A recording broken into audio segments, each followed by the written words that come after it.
Thank you for taking this moment to breathe and to listen to what can change your life forever. My name is Ragne Sinikas, and I'm the founder of Starpreneur TV, How to Dominate the Decade Talk Show, World Women Conference and Awards, the creator of Coral Desk, the coach of the Changemaker, and co-author of the book, How to Dominate the Decade.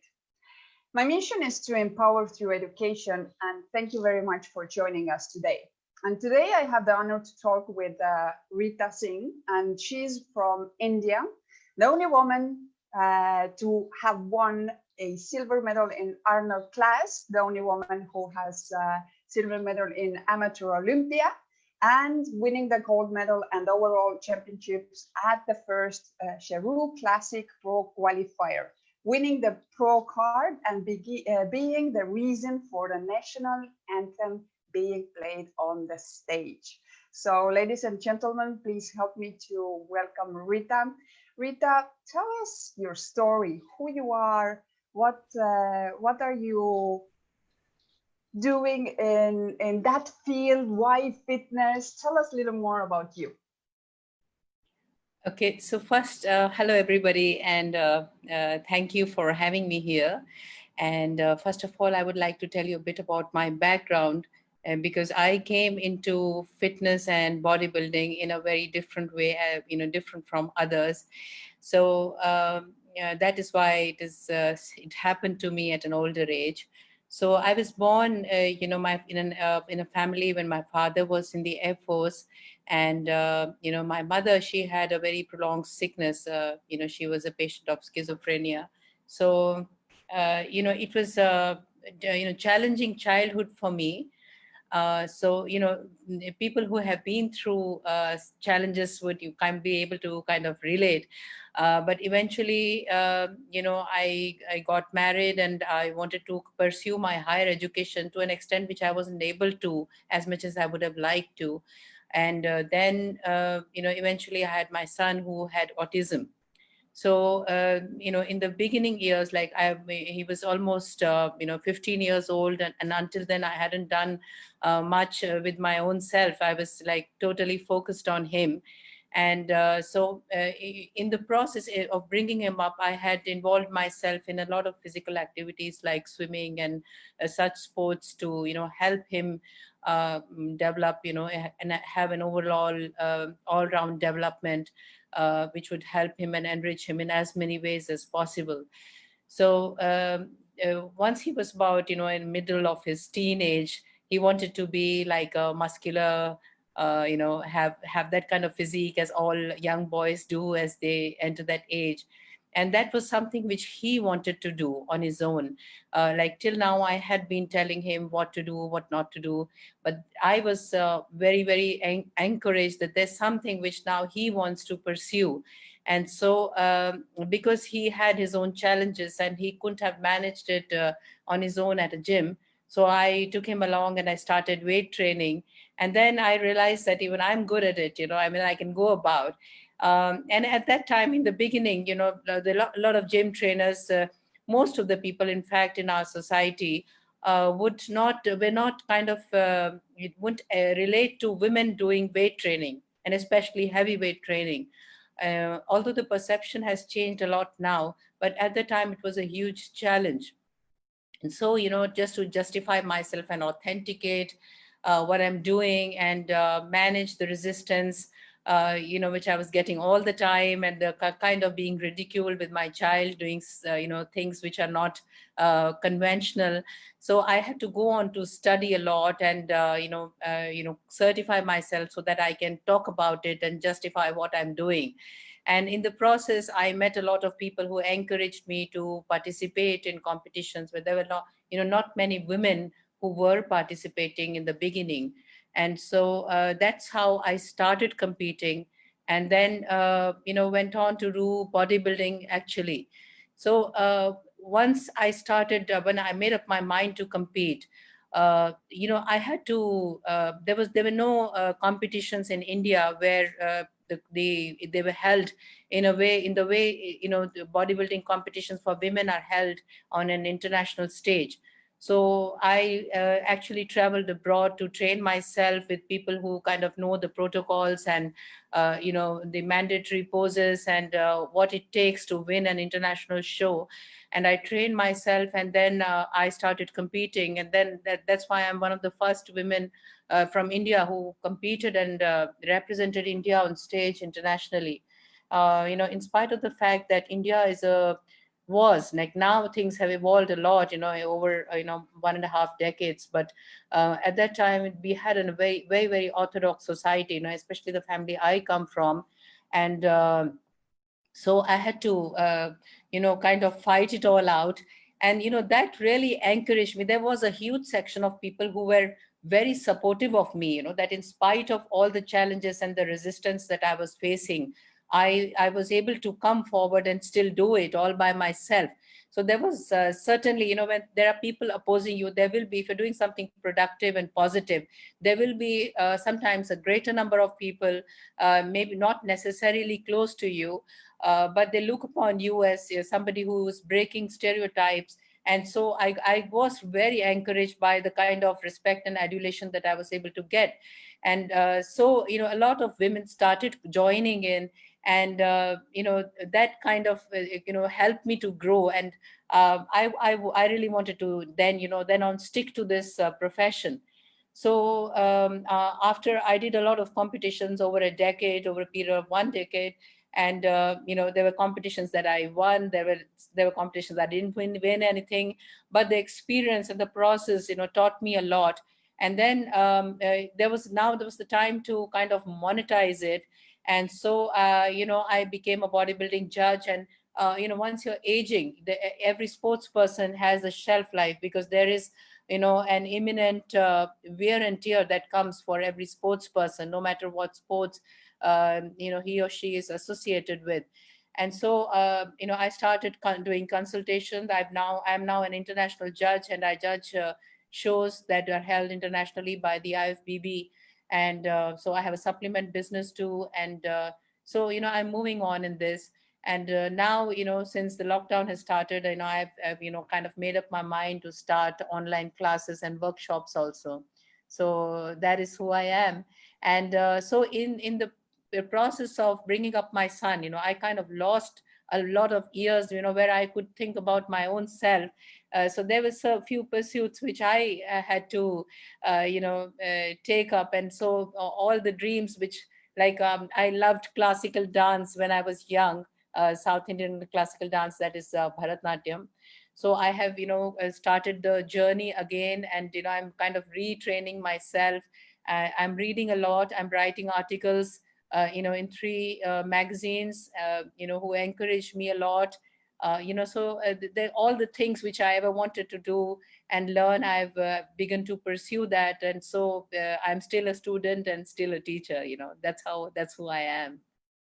Beautiful story, and I'm really happy that you are here today, not to share your story, but to share your son's story, because I think it's very inspirational that despite having autism, which is in some cases is very severe diagnosis for not only for the kid itself, but also for the families. And in reality, whoever needs to conquer that in their life, it's something that you really need to rearrange your life, because there can't be me, no? So because you always need to be for the kid. I actually, yeah, I'm sorry. Actually, I was, earlier I wouldn't talk about it. The only thing I was talking about on social media platforms or elsewhere was about my bodybuilding. And, I kept my family and, my personal life really out of this. And, it was almost a period with the Loani itself, when I started talking, when I was introduced to this organization. And then I realized that a lot of women came back to me and started talking to me. And I felt that, in this journey of, now he's almost 30, 31 years old now. And, I was able to, I have a lot of experience. And I have learned a lot, and because my mother also has been through that similar sickness, so I have learned how to handle it mentally, spiritually, and emotionally. So I felt that in fact I could be really be a helping hand in helping people to handle it mentally, and that's about everything it actually requires. So I felt that I must actually come forward and talk about it. So that's why I now mention it. Otherwise I wasn't even mentioning it initially. I actually would like to talk about it, not just to mention it, because I think we can find a lot of coaches, and we can find a lot of trainers. Whoever wants to become a great fitness athlete, I think there's a lot of variety, and that's something. But I think something which, and that would be my question to you as well. What distinguishes you in life? But I think we already got the answer, because being able to achieve what you have achieved through your own success, but thinking now that you were able to do all of that, having autistic kid by your side, and actually being able to inspire or being inspired by your son, is something which would show a light to a lot of families and a lot of mothers who on daily basis live with the same situation. So I would actually would like to concentrate on that, and giving maybe some more specific tools for those women, and not only women, for families which are living that reality. And how do you find your everyday inspiration?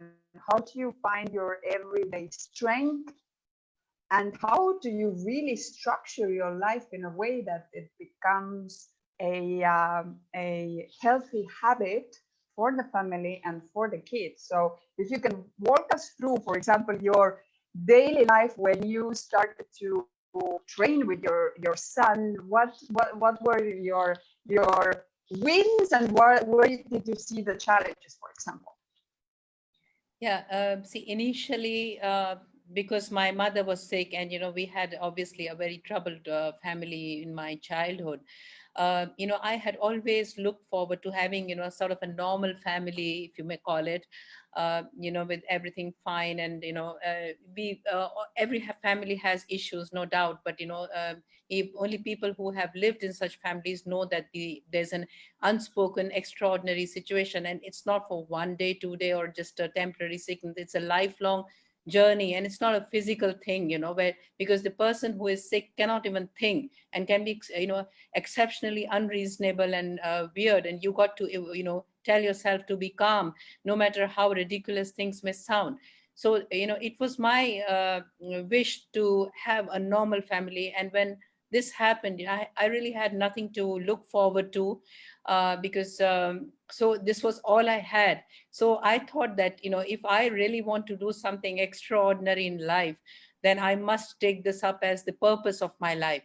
So maybe it was my childhood that inspired me to first of all take it up, as my life, ambition and goal.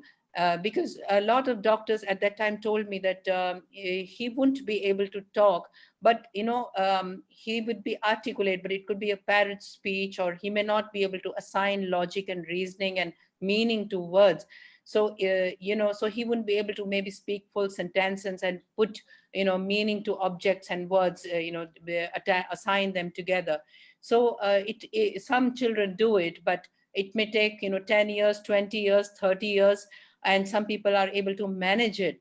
But no parent can practically ever do that. So so it never gets, it's absolutely incurable. So since I had nothing to look forward to now, because I had kind of I was in a stage where I'd lost everything. So I said, okay, maybe no parent is able to take it up, but I will take it up. So from his very young age, I had in India at that time, we didn't have any information or literature about autism. And the All India Institute of Medical Sciences, they told me that it showed symptoms of that, but we don't know much about it. So I wrote to one of my uncles in USA, and I requested him for literature, and he was very kind. Like, he sent me a lot, because at the time we didn't have computers and mobile phones. He just sent physical copies of by post. And but I got them and I studied them. And in the beginning I tried to take him to psychologists and counselors, but the time of commutation and being in the waiting room, and how commercially oriented they were rather than being dedicated, I felt that they would never be able to do justice. It's like doing too much, going out of the way too much, and just get an hour, which is not going to be productive at all. And then in one of the sessions, when I was sitting outside, I saw him, one of the doctors, slapping a child who was not able to, understand, what he was being taught. So that really hurt me a lot. And I thought that whatever they are doing, let me get a knack of it, and then, develop my own therapeutic modalities and my own properties. And kind of a mother's intervention is much more than a psychologist, if she's really bent upon.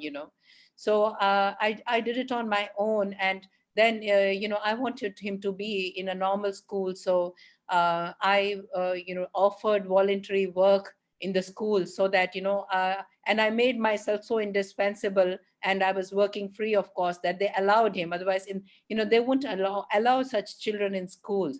So then they saw that I was working so hard on him. And it was just a process of keeping him there and then teaching him on my own. I used to actually rewrite all his books, and kind of sing it out to him, and try to make him learn it by heart. And I did everything, all the weird and silly things in the world, with love. And it was a very challenging period, but it was literally like working 36 hours in a day, not 24 hours. It was like more than I could really do it. But I was very determined. And the results were not as much as I would have wanted, but there were always improvements, and that kept giving me hope. And whenever I compared him from what he was a few months ago, the graph was always up. The graph was never flat. And that kept me going. And at that time, my father was alive when he was very young. So he used to tell me one thing, that value the presence of life, and don't take anything so seriously, because everything is going to end one day. you know i- so life is a collection of moments, actually.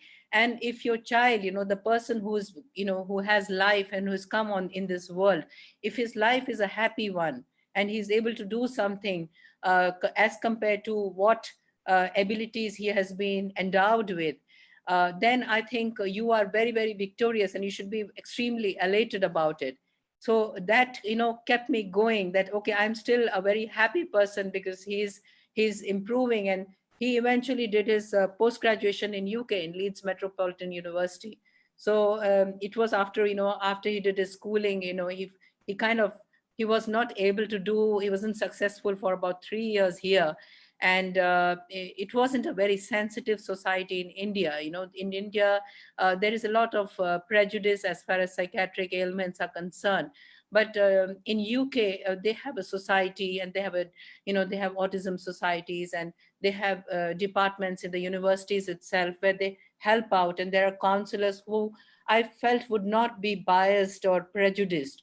So I used to go, at regular intervals, and take care of him, and take it as also an opportunity that he will get to become very independent. And so that's where he learned to actually pull off and live without my presence. And it was literally a virtual presence. So when he and when he started weight training and bodybuilding, it was something actually he wanted to do.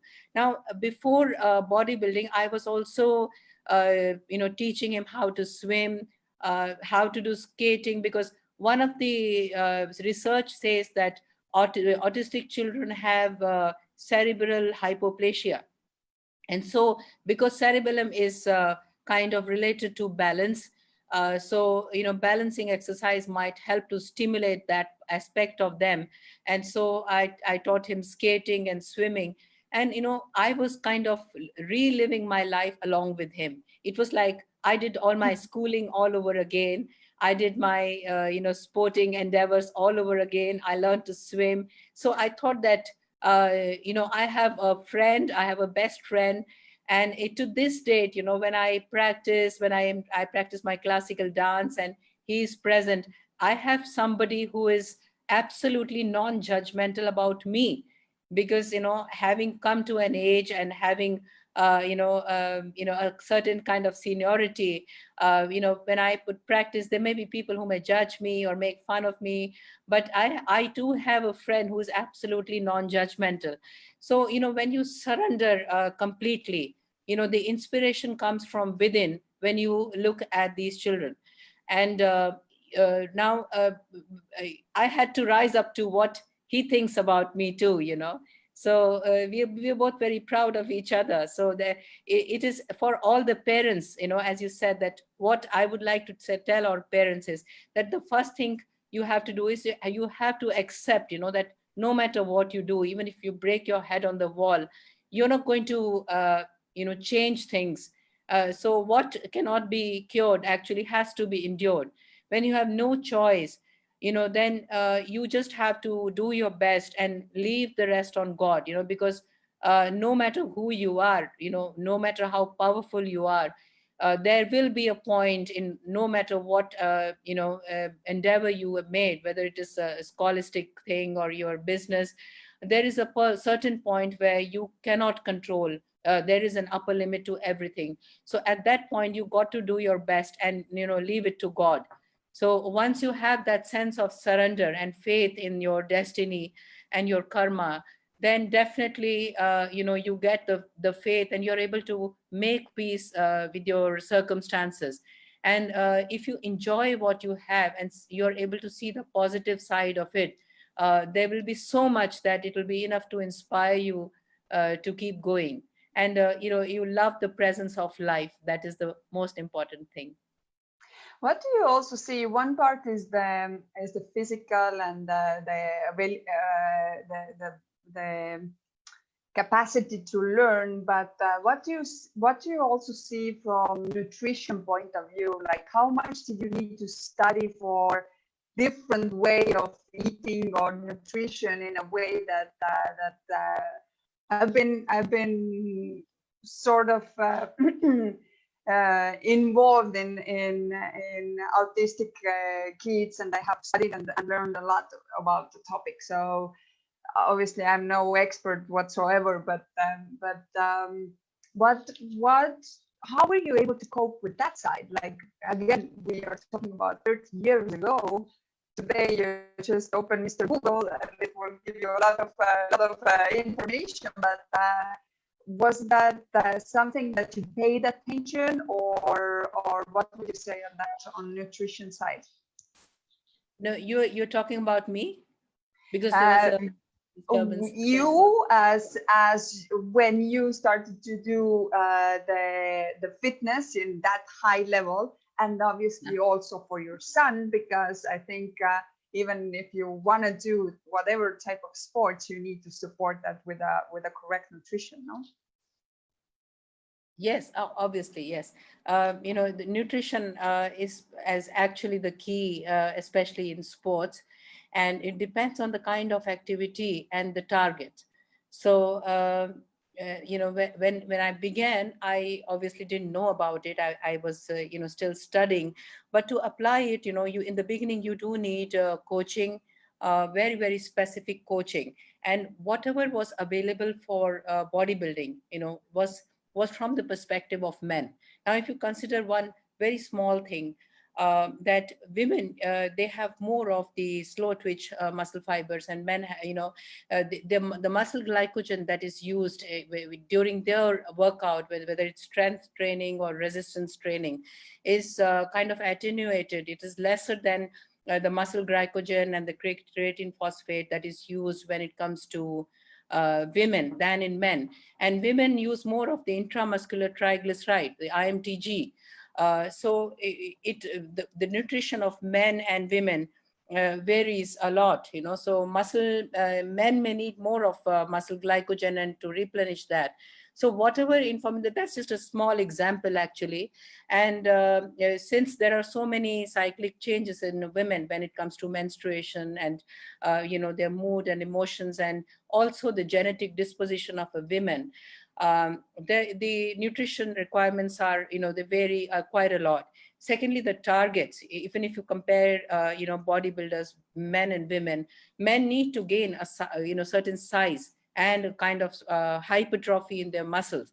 Whereas women, they just need to shape themselves up, and the shape should be actually coming from the muscularity and not from the fat. You don't need those tires and bumps. You need the actual curves of the, which kind of display the formation of muscle. So, and the kind of hard work that you have done. So in the beginning, I wasn't aware, and I had to, have a coach of how to go about it. But my coaches were from USA. I trained with Shannon Day and with Dennis James, who have kind of trained athletes at the highest level in the Mr. Olympia contest. So I was very fortunate to be able to travel there and get in touch with them. So right from forming the habits and conditioning your mind, it takes a lot to understand nutrition.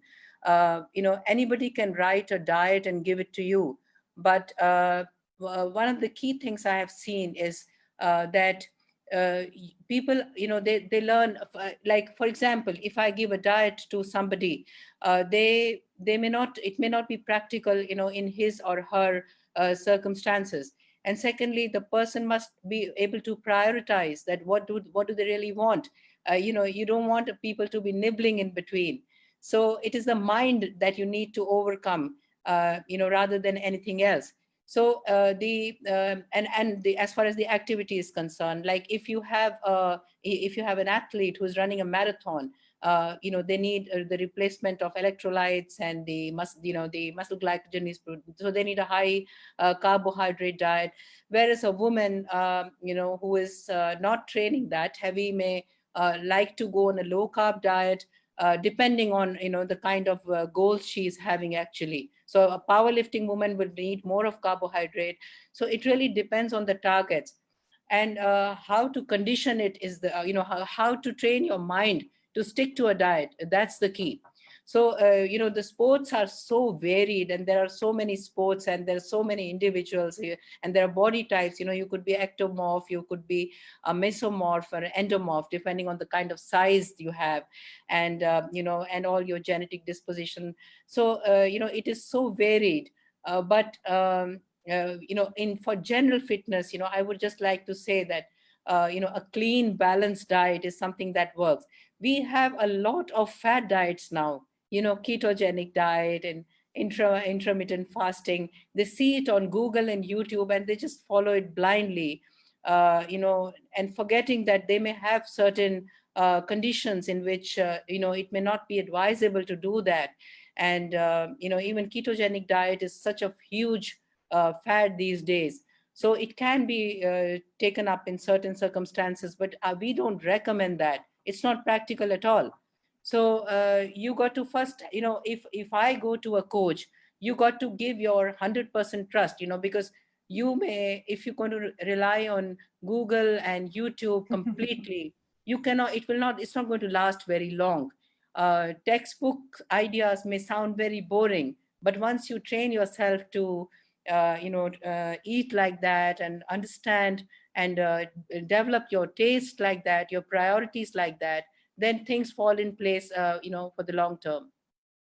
Would you say that there is some specific things that should be avoided at any cost in any diet, for example? First of all, I wouldn't even consider these a part of diet, but smoking and alcohol, as you know, is something that should be avoided. At least, smoking is a complete no-no. The thing is that this is that's a very good question from a fitness professional's perspective. The reason is that everybody will write a diet and tell you what to do, but how you need to overcome is what not to do. That is the key. I can write a diet and give you and you can follow it, and then you feel hungry and you don't know how to conquer those hunger pangs. It may be something else. It may be thirst for water. It may be electrolytes that is making you feel low. So all the junk food and the aerated drinks and everything, I mean, like too much of sweets, too much of chocolate, too much of ice cream.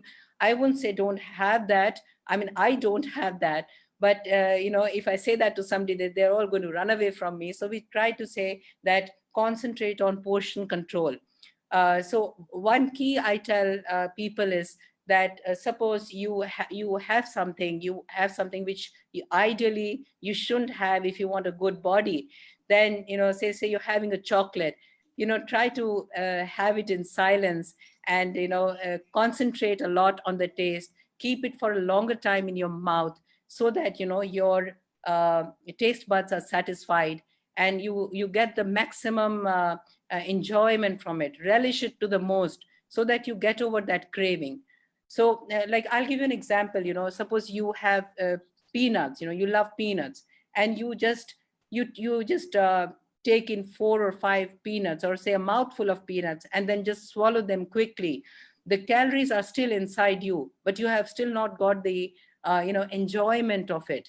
And there is a hormone called leptin, which is secreted 20 minutes after you have finished eating your meals, and that is the satisfying hormone that kind of tells you that your hunger has been satisfied. So if you eat slowly, you get enough time for the leptin to be secreted. So instead of 4 peanuts, if you just take 1 peanut and you chew it for a long time. So what happens is that you, first of all, you get the enjoyment of it to the maximum, and secondly, you get time to chew it, and partial digestion already happens in the mouth.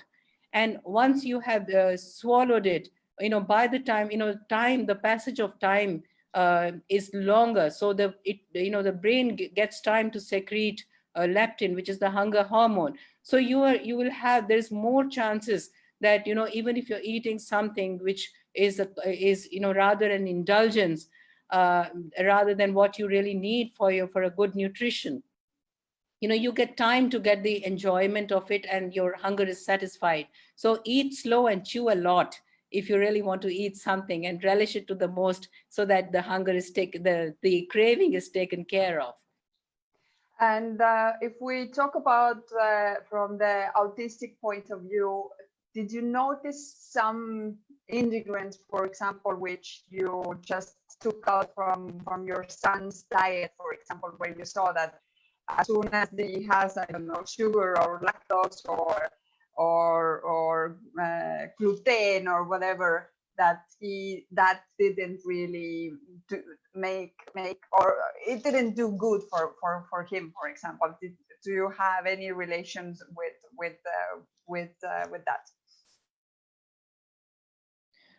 In the beginning, I was always very conscious about diet and fitness, and that has been a part of me always. And so in the beginning, I never, I wanted him to develop tastes in such a way that, he doesn't indulge too much. But once he started going to school, he was fond of, dark chocolates and lots of chocolates.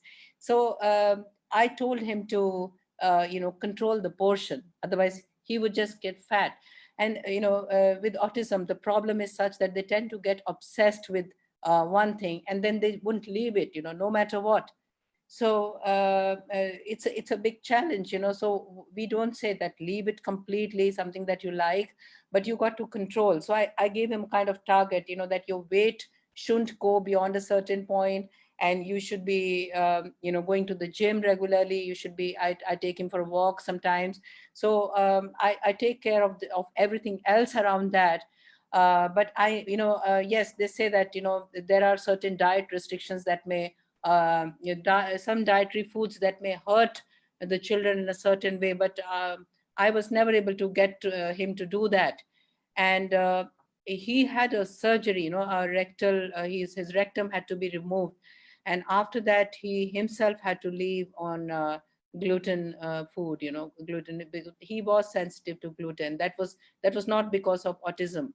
But they say that, too much of food which are stimulating effects, they try to avoid. But he was fine with that. I think if there is an issue like that, then it's better to create a balance and minimize it rather than completely remove it. Otherwise it becomes very counterproductive if the child wants it, because once they are obsessed with a certain thing, if you try to fight it out, it becomes very, very counterproductive. So if we talk about all your life experience now, and let's talk about how do you use that experience to help your community, help the people that are in very similar situations like you. Like, what are the projects that you are involved today, and what do you do on the fields of helping other mothers, helping other families and kids in the same situations? Yes, I didn't get your question, because there is a little disturbance, but I think you asked me how do you help other families, and, from experience that you have learned. This is what you have asked me. Yeah. All right. So, there are people, their mothers, especially from the time that, he actually sang a song on stage. And that was actually almost the first time I went out, about him, because no, very few people even knew about it. And so a lot of mothers approached me, and they said that, our child is not even vocal, and we are facing a lot of challenges, and how did you do that? And we see your child talking, smiling, and being along with you, and you're like friends. So we want to talk about it. So when so many mothers approached me, that was when I made up my mind that, it's almost my duty to give back and talk about it. So many of the women from Loani itself, they personally called me. And Sarah is there, as you know, and she has this challenge too. So I spoke to her, and so her, their children are small. And so there is still, they have a long way to go as far as acceptance is concerned. And they don't know how to handle the teachers, because sometimes teachers can be very, very harsh, not because they mean to, but the teachers have to kind of handle a lot of students. And their own, that individual child may not be as much a priority. But and it has happened with me too, that sometimes such children are considered kind of a menace in the class.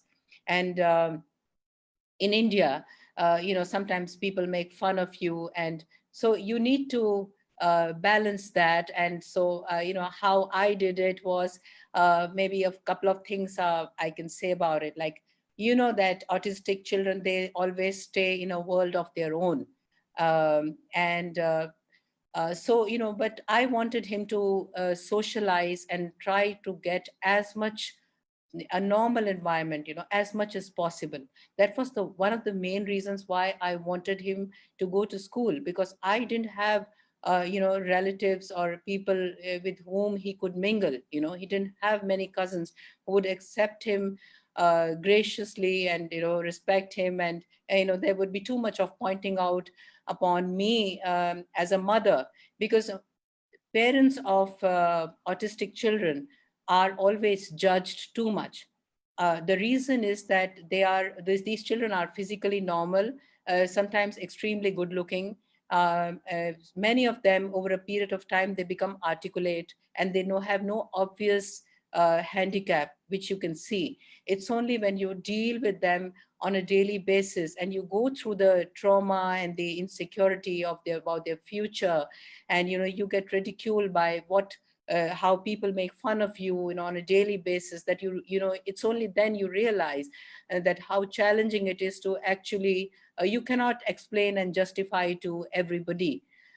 So my idea was to socialize him in the beginning as much as possible. So I used to get children from my neighborhood and kind of tempt them that I'll give you chocolates or I will play with you. So I used to play like a child with those children, and they were all over my house, and sometimes spend a lot of money taking them out. But my primary purpose inside was to get him the company. And it was sometimes very difficult because they would mingle among themselves and he would be again alone in a crowd. So I had to involve myself in a way in which a matured woman would not want to. It's difficult to play like a small kid. So that was very challenging. And in school, everybody, and whether it's the teachers and also the neighbors and the relatives, they're always blaming the parents, that if you would have done this, he would have been better in such and such way, and so on and so forth. They always know why my son is having problems. Everybody would know that what is the best thing for him till the time they have a child like that on their own. So these are the challenges, and it is very nice to come to a person who's been through it, and how I have been able to go about it. So another thing that can be done is that let things happen and go with the flow. You have to have a parallel sense of detachment with the result.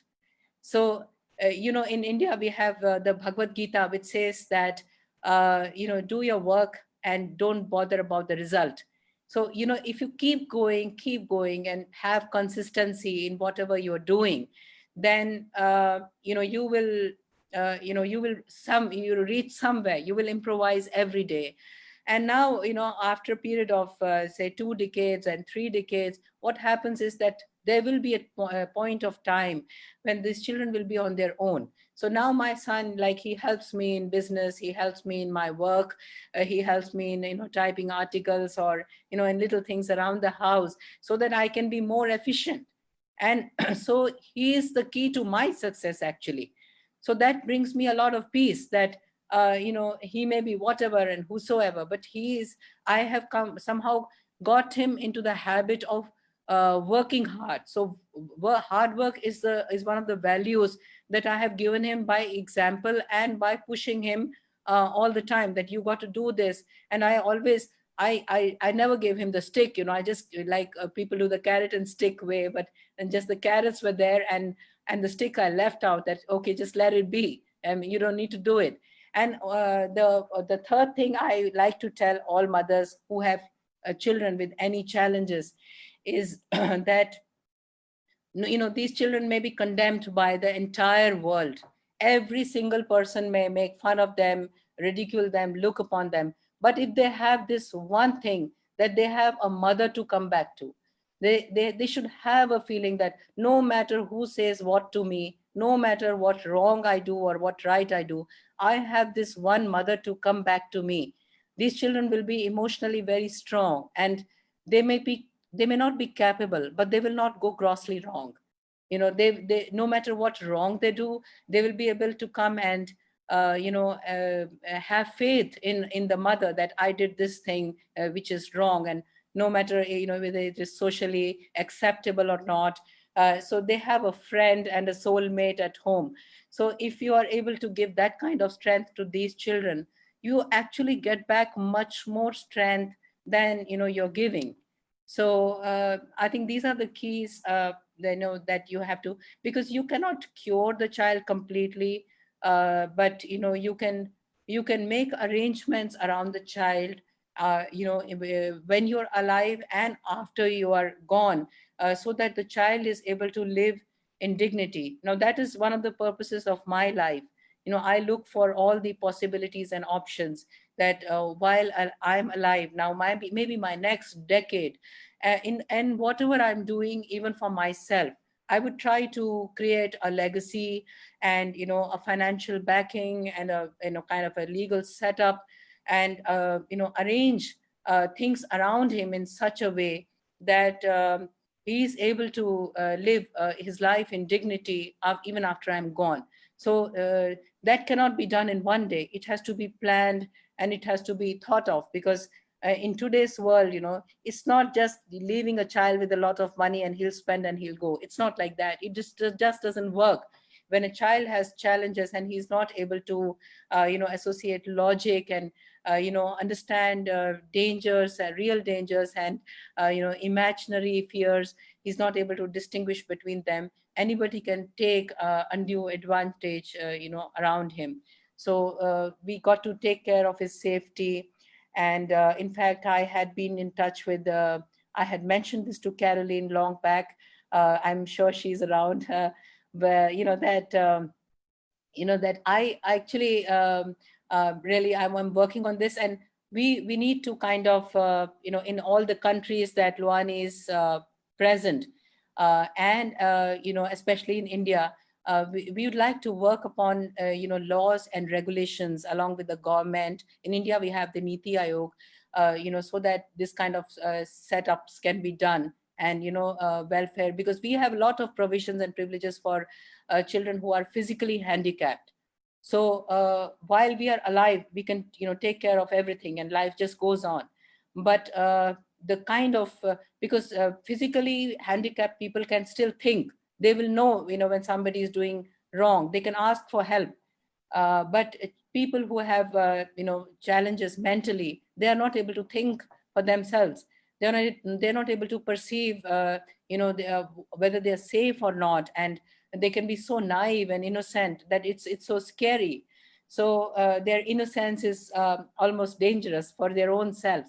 So we want to kind of work with organizations to have provisions for children, so that not only me, but in times to come, even if we can create something for all the parents, there are provisions like that, especially if they don't have siblings or relatives that they can trust. It's beautiful, and it's really, really inspirational what you have accomplished to how to set up your life, how to set up the life of your son. It's an incredible story, and I thank you very much for taking this courage, because it takes a courage to share your struggles, to show your weaknesses, to show your strengths, and really share your story with people that do not know you. But nevertheless, we see more and more, and specifically there are communities where we have now such a high percentage of autistic kids that we can't even say what is more normal, being autistic or not being autistic. So because if we see our classrooms, then it starts to become 50% of autistic kids and 50% of not diagnosed, let's say. There's no such thing like normal and not normal. So I don't want to use that term in that sense, but it's absolutely incredible. And I want to thank you for your dedication. I want to thank you for all the services that you have done as a parent, as a person that is a very inspirational leader in your community, and now not only in yours, but you're sharing that with ours. So I also want to thank everybody that are watching us and have joined us in Zoom. I'm going to ask Rita her 3 recommendations how to dominate the decade. But until she's answering that, please, if you have questions or comments, leave them, whether you're watching on Facebook, leave them below the video. I am able to see the questions or comments under Ragne Sinikas' profile. If you are watching in Coral Desk, we will take a look after the session there, and we will answer also all your questions there, so don't worry. But Rita, what would be your 3 recommendations how to dominate the decade? Okay, the first recommendation is that no matter what profession you are involved in or whatever is your endeavor, whether it is in life, you must study, you must read a lot about it. You must explore, everything around it, so that, you can just get the knack of it. You can just get the soul of, you own the subject. And so that you can even think of new ideas and be very, very, very innovative.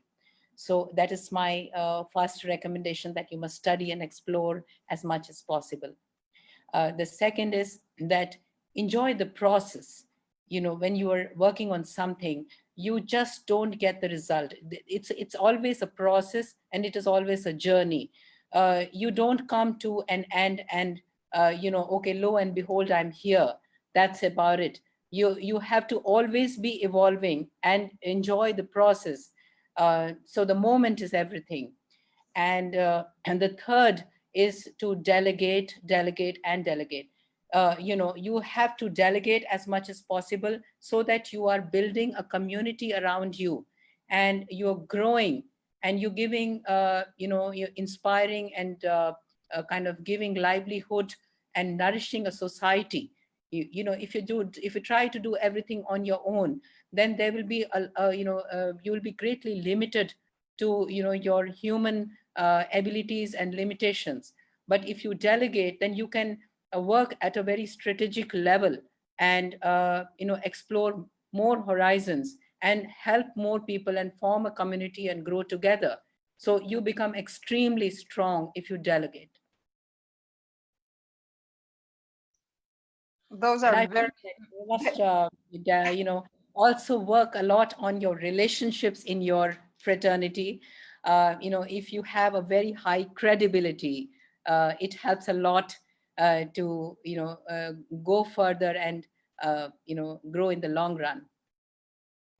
those are very good points to act on. So I wrote them down as well. So whoever you're watching, I hope you did the same.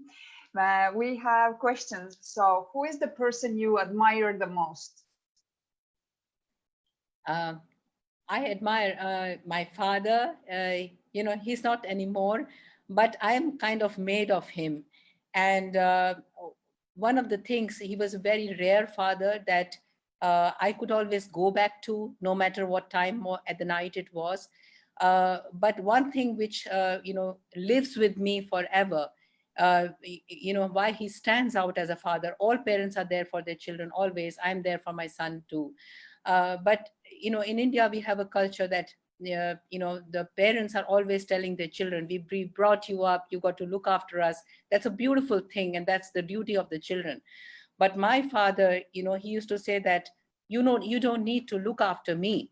um, as you were growing up, I got the I got the result, and I got the fruit of bringing you up just by watching you grow.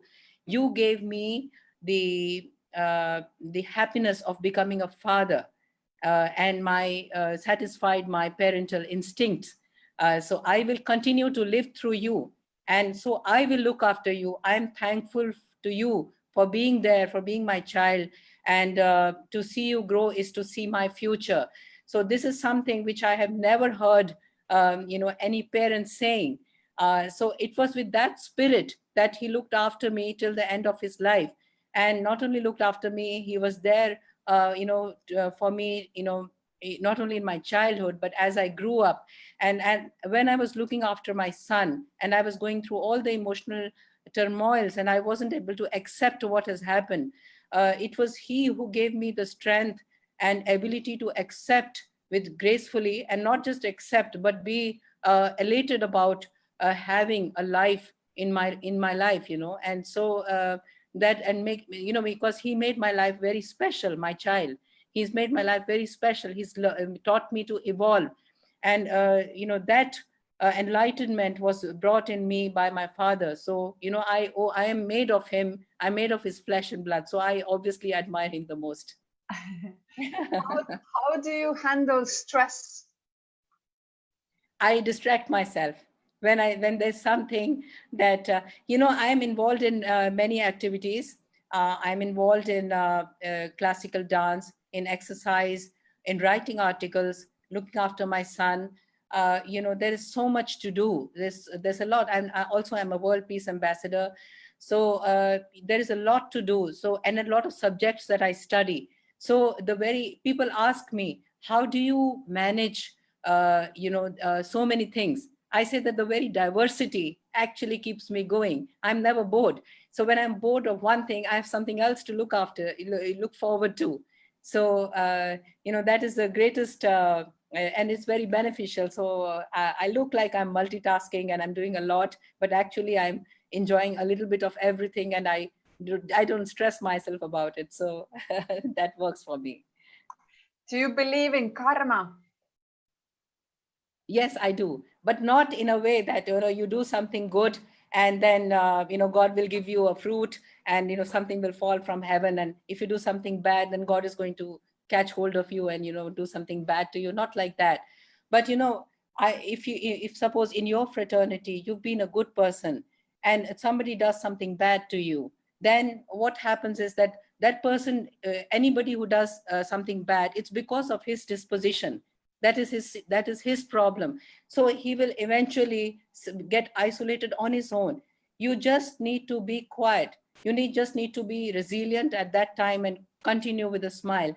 And then things fall in place, because people who are really good, who are genuinely good, they may be misunderstood temporarily, but it will come back to them. And the same with people who don't mean good. Then eventually they will be like that with everybody, not just with you.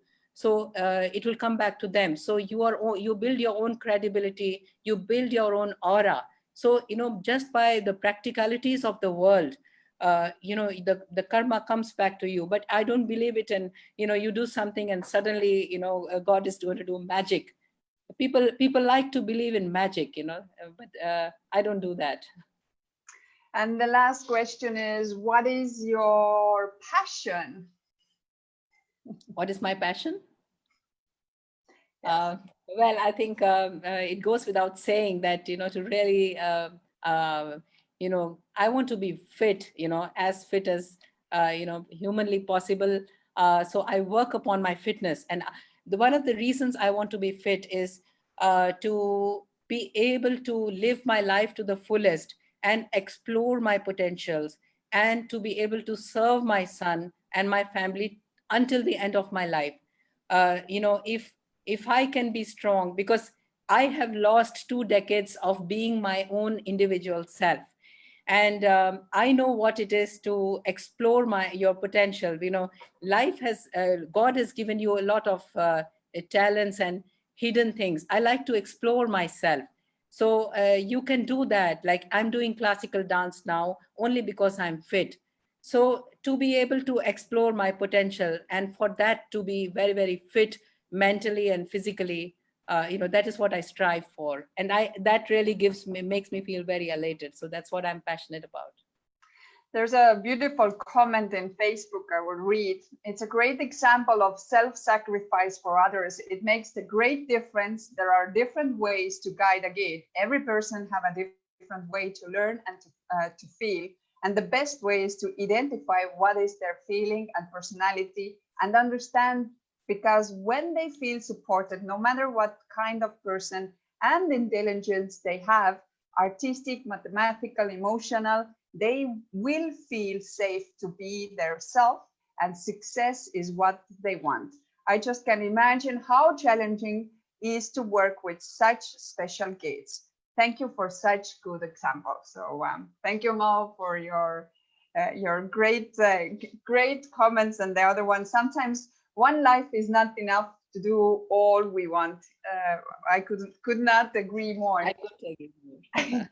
So Rita, if someone was watching today and they wanna follow you and they wanna contact you, how they can do so? Okay, I'm on Facebook by the name of Rita Singh, and on Instagram by Rita_Jarath, RITA_JAIRATH.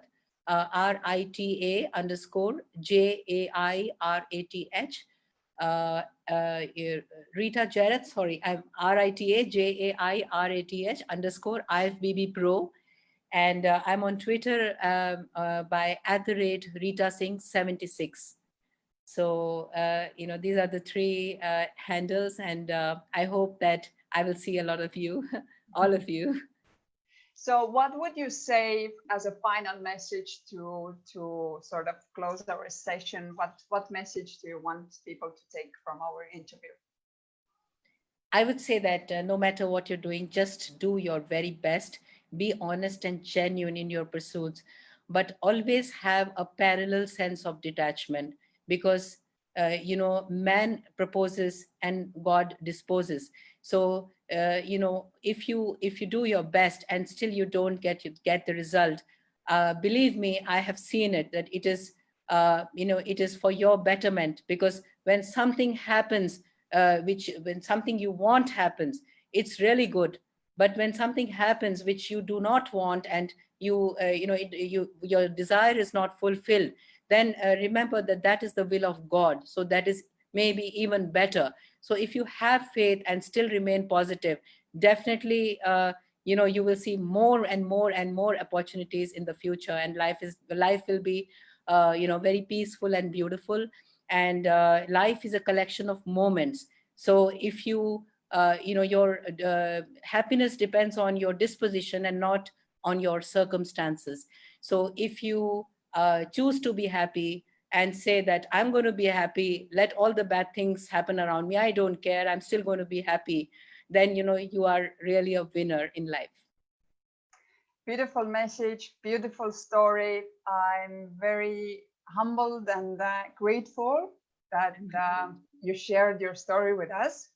So you're so special in my mind, in a sense that I admire your strength a lot, and I think there's a lot of women which will do the same. So it's really hard for me to close it with something very intelligent to say, because I have been just listening and I have been just having one thought in my mind, and that's admiration for Rita and everything which I heard. So nevertheless, I hope that you, who you are watching, you did make notes. I hope you wrote down things, and most important, I hope you take action on those. Whether it's your physical condition that you want or need to take care or improve, whether it's nutrition, whether you are in very similar situation with your family life, whether it's just an inspiration that whatever is put on our shoulder, it's measured very well, because I tend to believe that we are put through the challenges which we really can handle. So it's just we need to embrace those challenges, and this is where we really grow, because it's out of our comfort zone. So you can be the hero of your life. How? By taking the action today. And you can be the hero of someone else's life. How? By sharing this video. Because the more you see and the more we look around, we see a lot of parents being at the same situation. And none of us is prepared. And the worst thing is that our school systems are not prepared. Our teachers are not prepared. So if we want to talk about inclusion, we need to start this from this. As we are to re-include, is our mindset something that we need to work with? It's not someone else's problem, it's our problem. It's our society, it's our community, it's the community where you live. How are you perceived? If you don't have a problem, how do you think? How do you respond? How do you act? This is something that you can change. And you can include and you can support, even if you today are not in that situation, which doesn't always give you the chance that maybe tomorrow, when you are waiting to become a mother or father, you're not going to be put in that situation. So yes, there is a karma, and you can change something in your life today and in someone else's life today. Make it happen, be the hero of your own life and someone else's life. I will see you tomorrow at the same time, at the same channel. Tomorrow we are going to have a guest from Portugal. So we're going to talk about emotional intelligence. I'm very excited to greet the guest as well. And in less than 1 hour, we will have our Secretary of Tourism, Baja California Sur, with me talking in Spanish, and we will be discussing the future of Baja California Sur, Mexico. Rita, thank you very much for joining us. Thank you for all the incredible tools, tips, experience which you shared today. I think that 1 hour was not enough. I really want to have you back, because I think all the questions which I prepared, I didn't basically ask maybe 10% of them, because we just went with the flow. And I think the result is incredible. And I hope that everyone who was watching and investing their time was enjoying as much as I did. Or if you didn't, then I was egoistic today, but I did. So thank you for investing your time. Thank you it's very late in India. Thank you for doing this that late. And we will be back with you very shortly. So thank you. Certainly, yeah. Thank you so much. Thank you. Bye-bye. Bye-bye.